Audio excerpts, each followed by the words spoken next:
Bu qiymətə Redmi seriyası. Deyəsən Redmi premiumluğa doğru gedir yavaş-yavaş.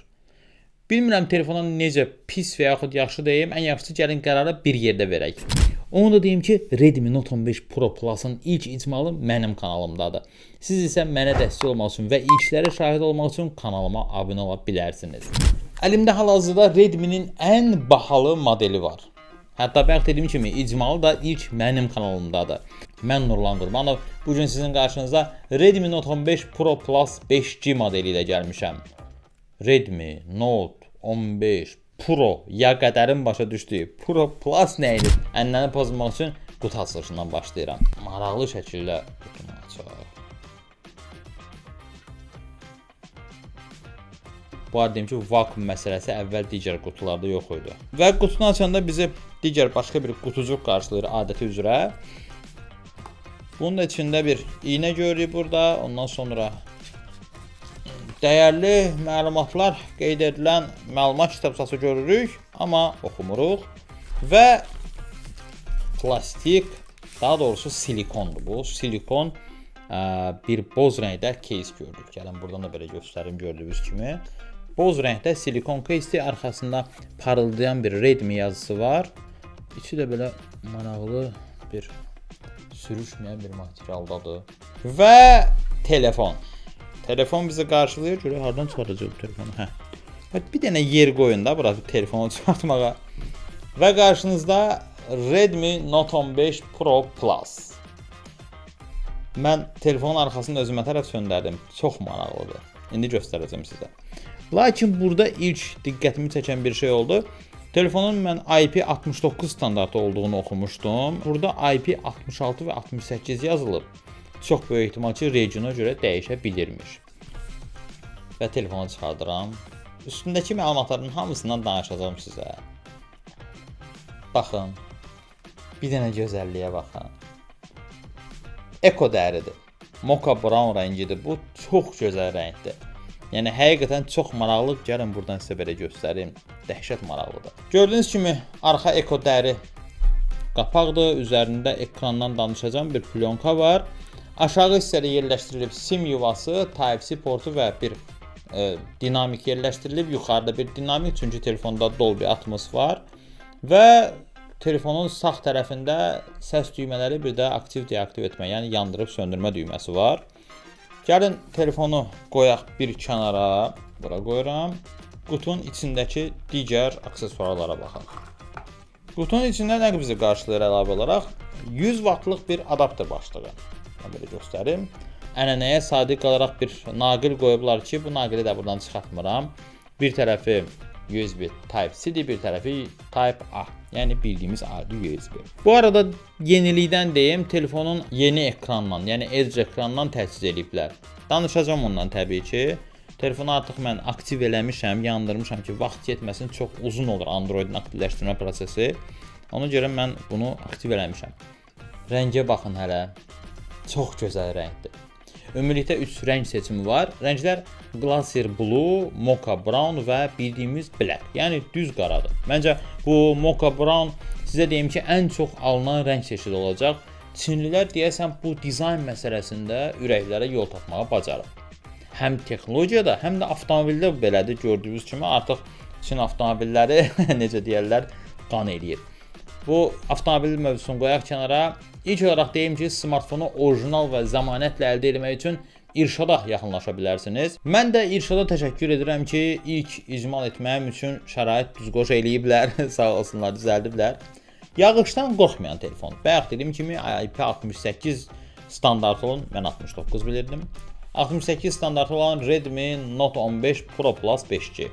Daha yayda cibinizə qoyub dənizə girməyin. Duzlu sudan hələ ki qorxur. Bu Redmi-dən asılı deyil. Ümumiyyətlə bütün bu water resistance, yəni su keçirməyən telefonların hamısı dəniz suyuna qarşı, duzlu suya qarşı həssasdır. Hələ ki ona bir çarə tapa bilmirik. Gəlin ilk olaraq piştaxtaya yaxınlaşanda əlimizə alıb telefonu çevirib nəzər saldığımız kameralardan başlayaq. Yeniliklərdən biri olan kameralardan başlayıram, çünki kamera tərəfdə əməlli dəyişikliklər olubdur. 200 megapiksellik ultra təmiz çəkən bir kamera təqdimatı oldu bizə. Samsungdan yeni HPA sensoru və optik stabilizasiya təchiz edilən 200 megapiksellik əsas kamera var. 1.7 diafragmada 23 mm'lik linza quraşdırılıb. Yeni HP sensor 2x və 4x-də itki verməyəcəyini deyir. Yəni siz şəkil 2x və 4x zoom eləyəndə yenə şəkil bulanıqlaşmayacaqdır. Olduğu kimi qalacaq. Yəni orada itki və yaxud deformasiya olmayacaqdır.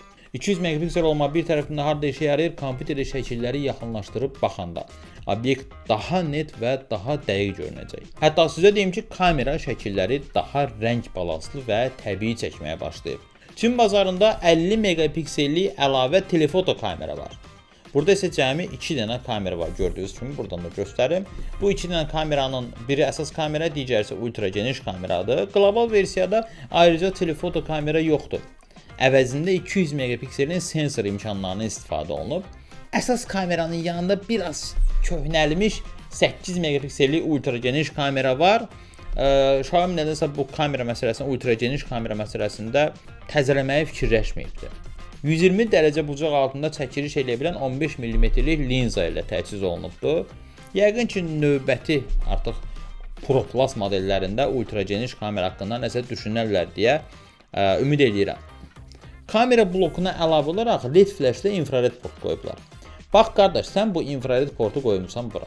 Infrared port nə üçündür? Televizor, kondisioner, hər hansı bir məişət əşyasını və yaxud pultla idarə oluna biləcək əşyaları idarə etmək üçün. Telefonu əvvəl belə tuturdum. İnfrared portu buradadır, daha rahatdır. İndi mən telefonu televizora belə tutmalıyam. Yəni çox narahatdır. Təsəvvür edin, televizora belə tutursunuz, televizor buradadır, belə tutursunuz deyən kanalları dəyişin. Bu narahatdır. Sən niyə bunu bura qoyursan? Qoy yuxarı hissəyə bir yerə, bir aləm burada boş yerim var. Qoy bura, rahat olsun da. Qayıtsaq kamera tərəfə, ön kameranı da yaddan çıxartmayıblar. 32 megapiksellik geniş bucaq bir kamera yerləşdiriblər. Maksimal video dəstəyi 1080p 30 fps-də çəkiliş edə bilməsidir. Buna da əsas vlogerlər şikayət edir ki, biz özümüzü 4K ilə çəkə bilmirik. Lakin arxa kamerada video dəstəyi 4K 30 fps-də var. Yəni 4K-nı dəstəkləyir arxa kamera. Bəs bu şəkilləri gözəlləşdirən ekrandan danışmaq lazımdır. Kamera ilə çəkilən şəkillərin gözəlliyini göstərmək üçün ekran da pis deyil. Smartfonun küncləri bayaq dediyim kimi edge curve'dir, daha doğrusu əyri künclərdir. 6,83 inç 1.5K Crystal Res tipli AMOLED panel yerləşdiriblər. Full HD Plus ekranlardan xeyli kəskindir. 2K ekran qədər də batareya yemir. Ona görə fikirləşirəm ki, yaxşı variantdır. HDR10 Plus və Dolby Vision dəstəyi də təbii ki, bu ekranda olmalıdır. Lakin bəyənmədiyim bir şey ekranın LTP'yi olmamağıdır. 120 Hz olsa da 60 və 120 Hz arasında dəyişə bilir. Yəni 1 və 120 Hz arasında dəyişə bilmir. LTP'yi olmasa da PWM tezliyi 3840 Hz-dir. Bu da xüsusən qaranlıqda göz sağlamlığı üçün yaxşıdır. 447 ppi rəng sıxlığı olan bu ekran panelinin gövdəyə, yəni korpusa nisbəti 89,6%-dir. Üstəlik edge, yəni əyri ekran olduğu üçün çərçivə çox incə görünür. Bir də daha bir maraqlı məqam var. Bəzi Redmi-lərdə görürdük ki, çərçivənin alt hissəsini qalın eləyirdilər, yuxarısını nazik. Artıq daha simmetrik ekran görmək telefonu daha premium göstərir. Yəni həm də ki, bu künclərə əyilir bu ekranın gövdəyə nisbət deyə. Ekran daha geniş görünür. Ekranın problemi nədir? Ekrana ucuzlu ekran qoruyucu yapışdırmaq olmur, yapışmır. Gərək UV gel şüşə istifadə edəsiniz. Bu da çox həssas məsələdir. Təbii ki, ekran Corning Gorilla Glass Victus 2 qoruyucu örtüyü ilə qorunur. Lakin ekran elədir ki, bəzi hallarda cibdə açar qalsa belə çatlaya bilər. Hətta özün də bilmərsən ki, bu harda dəydi, harda çatladı, necə belə oldu. Gəlin bütün bunları bir yerə yığıb məlumatları emal eləyən prosesordan danışaq. Prosesor barədə açığı gözləntim daha yuxarıdır. Lakin dəyişiklik sadəcə 10-12%-dir.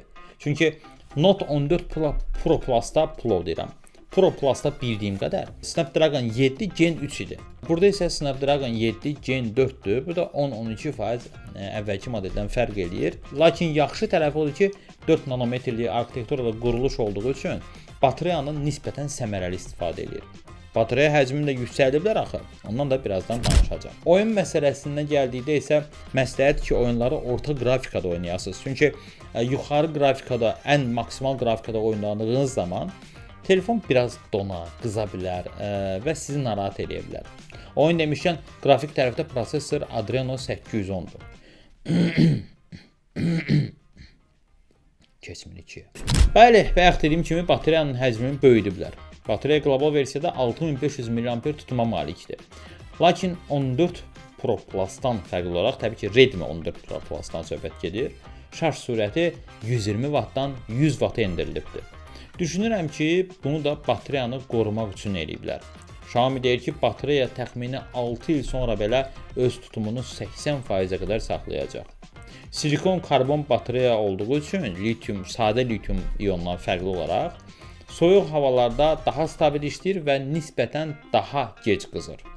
Yəni telefonum sönməsin deyirsinizsə, bu telefon sizin seçiminiz ola bilər. Çünki Xiaomi belə bir vədə verir ki, telefonu aktiv istifadədə 1,5-2 günə qədər rahat istifadə edə bilərsiniz. Şarj bitdi, 40 dəqiqə vaxt lazımdır ki, sıfırdan 100-ə olsun. Ən azından istehsalçı bu məlumatları deyir. Valla əladır, 40 dəqiqə. Hələ utanmaz 22,5 Watt gücündə əks enerji də ötürə bilir. iPhone işlədənlər bu gücü naqilli şarjdan belə hələ təzə almağa başlayırlar.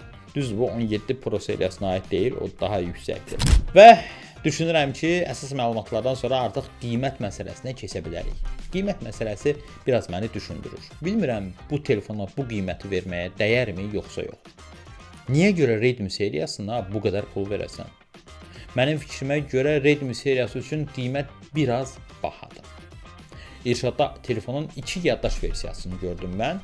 Birinci 8 GB RAM, 256 GB yaddaş. İkincisi isə məndə olan variantı, yəni 12 GB RAM, 512 GB daxili yaddaş olan versiyasıdır. Hər iki variantın üzərində Redmi Watch 5 Lite smart saat hədiyyə olunur. İndi bilmirəm siz bu videoya nə vaxt baxacaqsınız. Mən hal-hazırda videonu paylaşdığım vaxt ayın 22-sidir, 22 yanvardır. Həmin vaxt üçün hədiyyələr və qiymət aktivdir. 8 GB RAM, 256 GB daxili yaddaş olan versiya endirimlə 1020 manatdır. 12 GB RAM, 512 GB daxili yaddaş olan versiya isə endirimlə 1220 manatdır. Bu endirimlər nə vaxta qədər aktiv olacaq bilmirəm.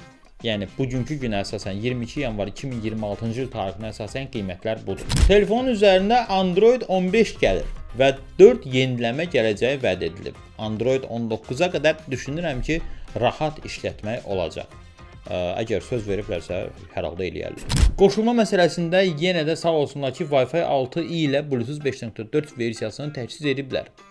Amma Wi-Fi 6E də bəzi ölkələrə görə dəyişə bilir, sadəcə Wi-Fi 6 ola bilir.